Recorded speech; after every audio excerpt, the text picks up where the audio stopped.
Hello and welcome to a quick tutorial video on how to install SQL Developer for use with Oracle for your courses DBS211 and DBS311. The first thing I want to point out is we have a website, DBS211.ca, which has some information in there that you can follow. So by clicking on the preface and then scrolling down, you can see there's a section here on required software installation. These instructions are step-by-step instructions on how to go about getting the software installed. The first and probably the easiest method to get SQL Developer installed and working is to go to myapps.senecacollege.ca/login. And on this screen, you will be asked to log in. So we're going to log in.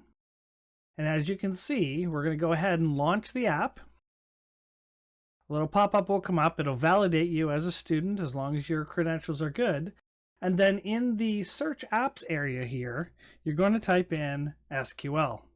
And in SQL, you're going to see there's a bunch of different applications. The one you want here is SQL Developer 18.2. So if this method works for you, you can simply click on the launch button and it will go ahead and say, hey, we're going to go ahead and try and communicate with you. That's okay. We've got that.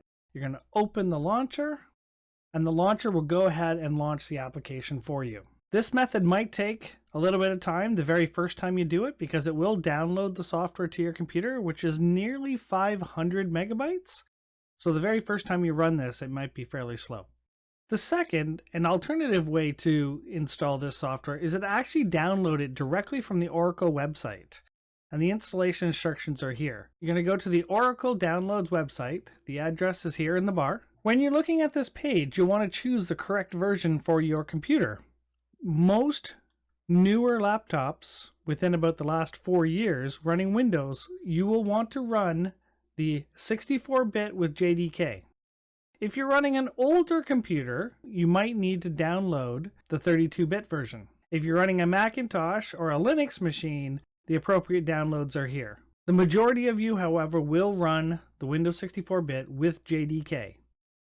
When you choose download, it's going to ask you to review the Oracle license agreement. So go ahead and read that on your own time. And then once you're done and you're satisfied, you will click on I reviewed and accepted, and you will download the application. Now, Oracle will likely ask you to create a login. This login does not need to be associated with Seneca College in any way, shape, or form. You can use a Gmail account or any kind of email account. And Oracle does not send you very many spam emails, and you can actually opt out of them. So signing up for this is a safe and secure way to go about doing it. But once you've signed in, the download will start. I'm going to choose to save this in a download/SQL developer folder. And as you can see here, I'm going to download this straight up. Now as the file's downloaded, you can see that it is in a zip format. The good thing about this is you don't actually need to install the program. You can simply right-click on it and choose your extract to option and extract it to the local folder. Once we enter into this folder, you can see there's a secondary folder called SQL Developer. And now at this point, if you want to move this software anywhere, all you need to do is copy this folder to anywhere on your computer. If you want to put it on a D drive or another drive, this is the time to do that. Once you've got the software where you want it, go into that folder and scroll down, and you can see the executable files right here. So you can run the application directly from this location. Once you've run the program, you will see a window that appears something like this. For some of you, based on your computer settings, this text in this corner here may be extremely small and hard to read. So let me show you how to fix that if that happens to be the case. What you're going to do is close the application, and then you're going to right-click on SQL Developer and go to Properties.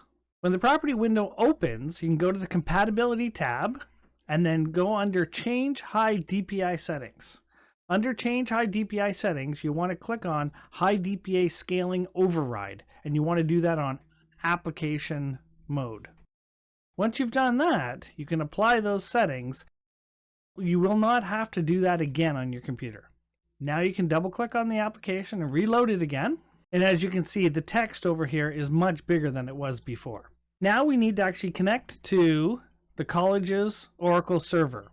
Remember, SQL Developer is a graphical user interface that we use to connect to the Oracle database. SQL Developer is not a database by itself. So we're going to go ahead and create a connection manually. And in this connection, there are several settings which we're going to need to set. The first one is the name of the connection. This is your personal choice. This could be anything that you would like it to be. I'm going to choose DBS211. The database type will stay as Oracle. Your username and password should be provided to you by your professor. And if you're at Seneca College, that will probably be in your Blackboard gradebook. We need to change the host name. The host name is going to be myoracle12c.senecacollege.ca. We're going to change this to the service name, and we're going to enter in Oracle 12c.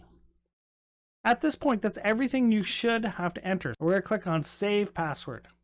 Now we'll test, success, and we'll connect. The next step we have to do is to install the sample database by using a creation script in order to create the tables and the data that we need in the database. If we were to expand this out, you can see there are no tables currently in the database. So we're going to go back to the website. We're going to click on the creation script, and then we're going to copy and paste the entire file into the SQL Developer worksheet. And you're going to Control V or paste that script into this worksheet. You're going to again hit Control A to highlight the entire file, and you're going to hit this green execute button, and it's going to run the statement. You can also hold Control and Enter at the same time. So I'm going to run that script. You can see the script is running in the background. It will take about 30 to 40 seconds to run, depending on how fast your computer is and how good your internet connection is. There we go. Creation script complete. So we are good to go. So we're going to go ahead and click back in this window again, Control A to highlight everything, and just hit the delete key so we have a blank sheet to work with again.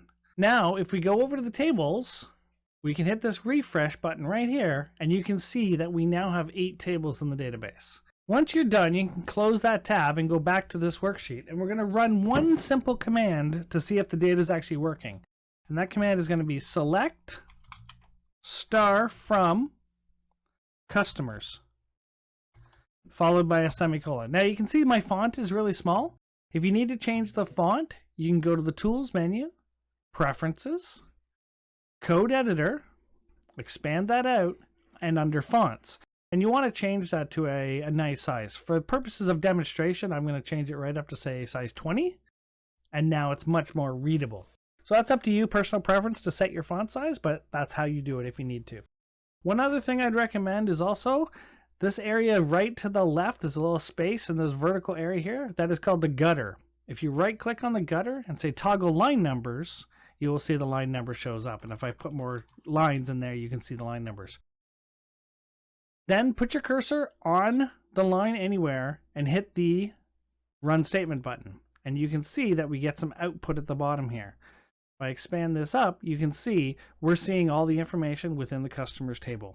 So by now you should have SQL Developer installed, a successful connection to Oracle at the campus, as well as you should have run the creation script to install the sample database and tables that we're going to use throughout the labs for this term.